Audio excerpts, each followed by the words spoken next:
Ukanti abantu nabantwana kwikhasi lethu leWhatsApp bathi bakulungela ukuya esikolweni ngomso. Ecaleni kwam ndinabo abafundi ababini, uOyisa noThwala noButi uVumbane, nabo bayazitshola ukuthi sele bekulungele ukuvula isikolo.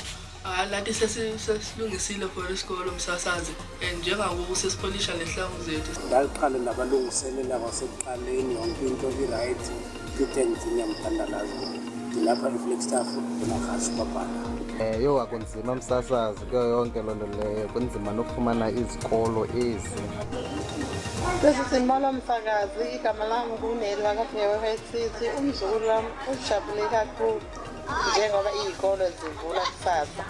Ngusandile wakamsimango ePhangeni. Nami sengikulungele ukuyofunda ugrade 8 e-high school ePhangeni. Sasi